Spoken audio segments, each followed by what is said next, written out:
Okay, our next speaker is Matías Muñoz from the Free University of Amsterdam in Netherlands. So Matías will talk about the role of vocal attributes of revolts and territory holders in aggressivity in frogs.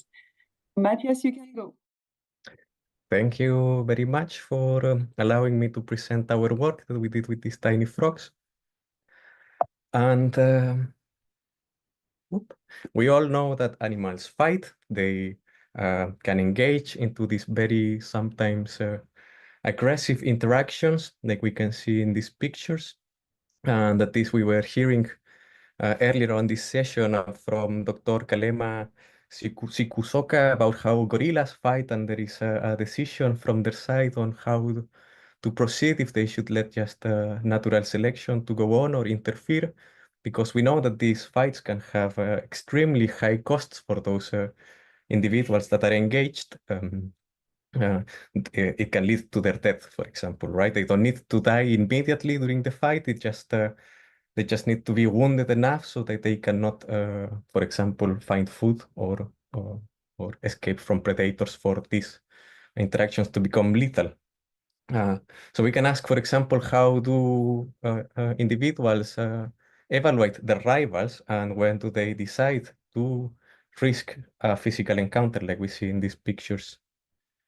And when we think about frogs, we see them nice and soft and slimy, and they can also be aggressive and territorial, like you can see also in this set of pictures.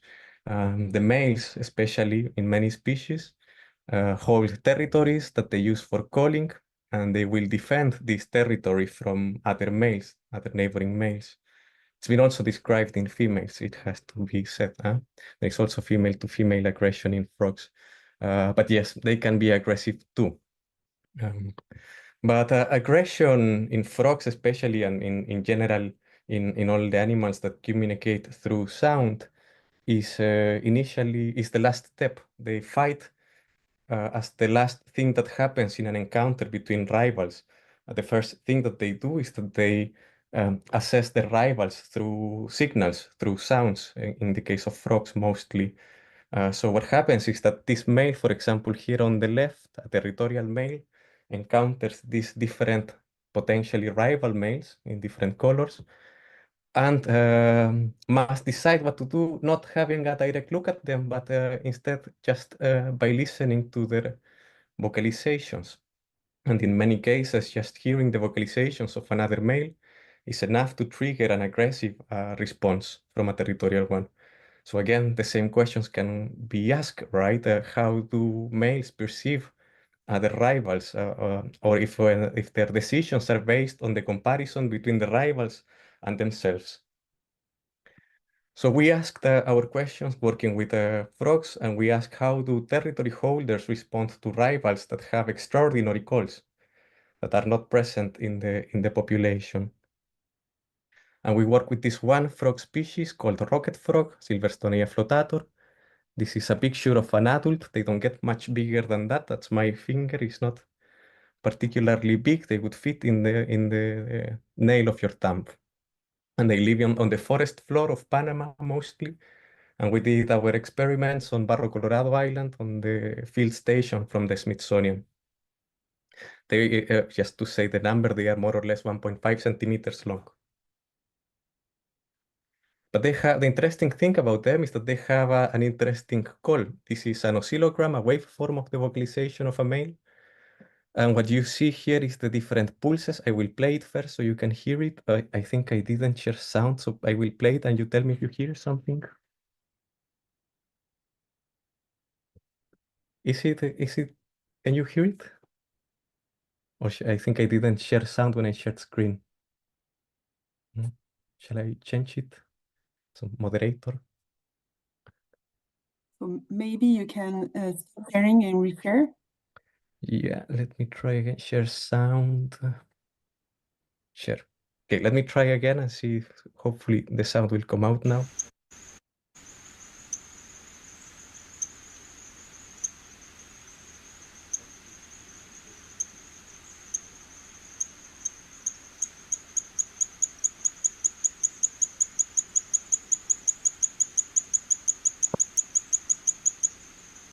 So that's a typical call. And what I have highlighted here in these red numbers and these arrows is the silence gap between each node, from the first gap to the third. And then here what you can see on this figure is the duration of this silence from the first to the last of these gaps.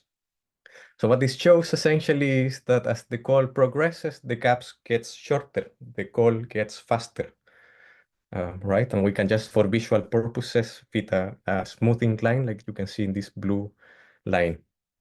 And if we do this for all the males in the population, we will see that the calls of all of them increases in speed towards the end. These are 20 different males and their calls, and you see that all begin with slow note repetition rates, and they speed up towards the end.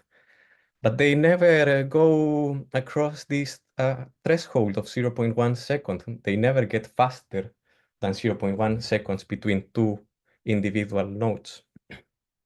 So what we did was to design two synthetic calls that were extraordinary because they either crossed this threshold or they stayed way above it.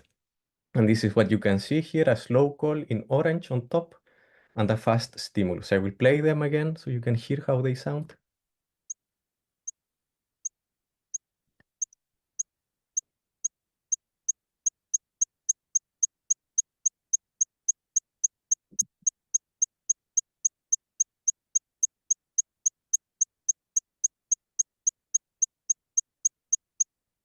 That was the slow, and I will do the fast.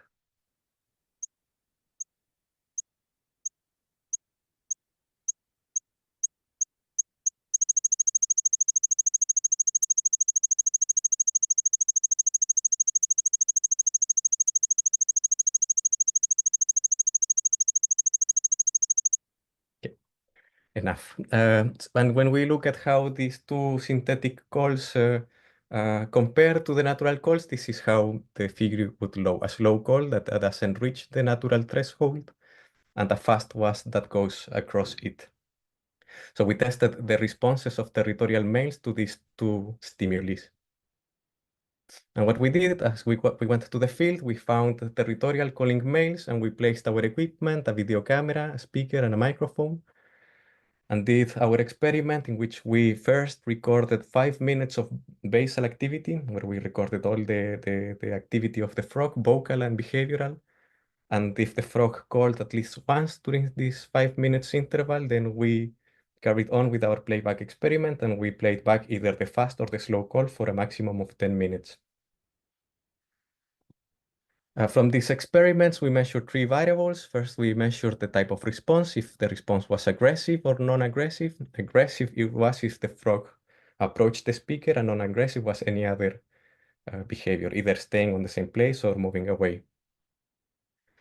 We recorded also the time to reach the speaker as the time that it took from the beginning of the experiment until the frog crossed this circular threshold around the speaker.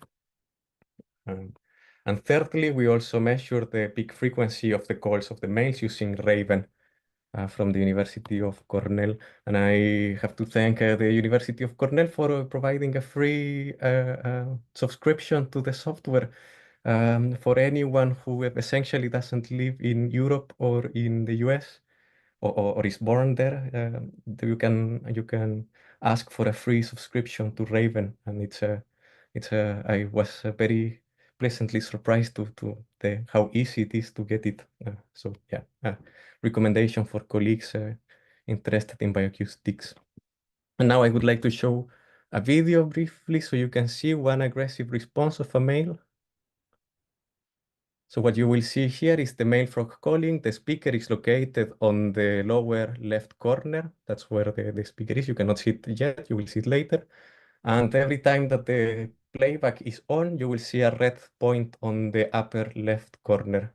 So I will play it now for you to see.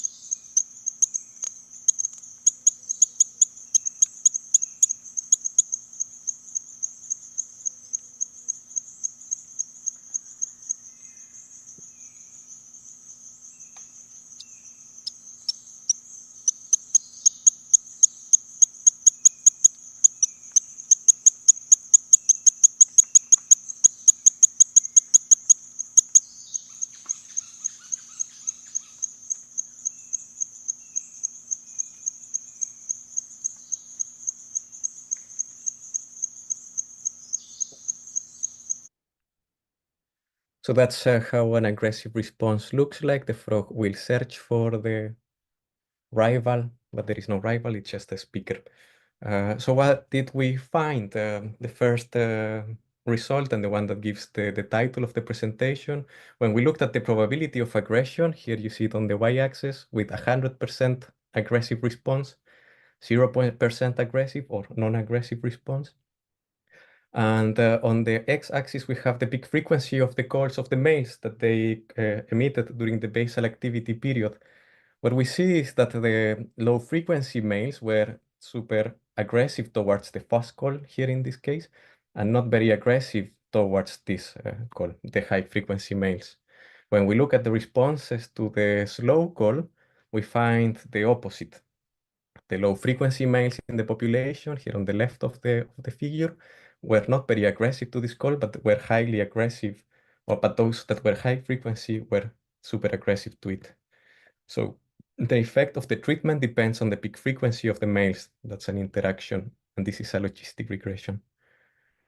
When we measured the time to reach the speaker, we found that they approached the slow call much faster. Here you can see it took them like 50 seconds in average to reach the slow synthetic call.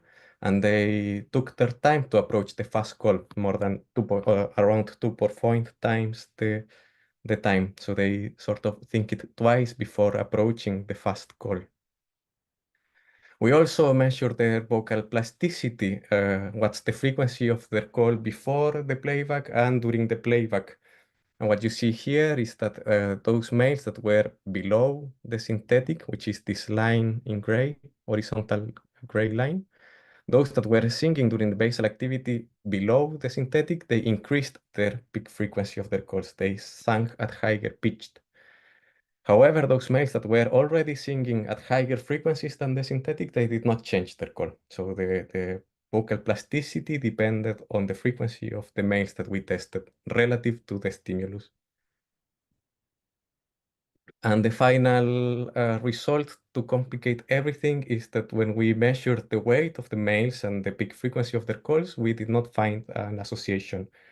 Heavy and light males sing more or less at the same frequency, which is a bit of an unexpected result because in most of the animals we find a negative relationship between their size and their frequency. They call this acoustic allometry. So to sum up quickly, when we look at the low frequency portion of the males in the population versus the high frequency males of the population, we find that the low frequencies are more aggressive towards the fast call, whereas the high frequency ones show more aggression toward the slow call.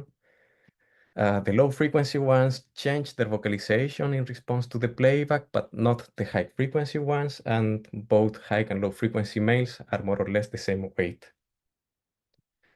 What we believe, and to make sense of this result, we believe that, well, at first there is an association between the frequency of the call of a frog and its amplitude, how loud it is. If you push air more strongly through the vocal folds, you increase both the frequency and the amplitude. So they are coupled mechanistically. We know this from experiments with excised larynxes of frogs. And this is what we see also in rocket frogs. The louder the call, the higher the peak frequency. So there is this mechanistic coupling between frequency and amplitude. We could not measure amplitude in our experiment because the microphone was not calibrated and the frogs were moving, but we could measure frequency. And what we believe is that those low frequency males were not singing at their full capacity. They were not singing as loud as they could. So they were sort of motivated to up their game to increase their vocal output when they were challenged, especially if they were challenged by a very fast rival. On the opposite, those high frequency males singing at more or less 7 kilohertz, they were already singing probably at their full capacity and they did not have much room for upping their vocal game any further. So they would rather not face a fast rival. This is a first experiment of many that we can make. I think it's good to remark that we can learn a lot from manipulating signals beyond the natural ranges that we see. And one classic experiment is the one by Malte Andersson on the widow birds in South Africa, where he manipulated the length of the tail, and he found that if you elongate the tail further than what you see in the birds in nature, those extraordinary males have higher reproductive success. So there is a lot to learn from manipulating signals beyond natural ranges. And what we are missing still, this is again a preliminary experiment, what we're missing is to test females, for example, to test if females prefer the slow call or the fast call, which is the other component of sexual selection, right? Intersexual selection. And of course, we need to also test natural selection, where if parasites or predators are or not approached to one of these calls more or less. And I put here an ant, but the reality is that we don't know what eats these frogs. There is one study that was made decades ago that they didn't find that birds would eat them, even if they are very abundant. They're not eaten by birds. But I once saw an ant biting one, and here is the picture. So I speculate maybe there is some predation through of arthropods on the frogs.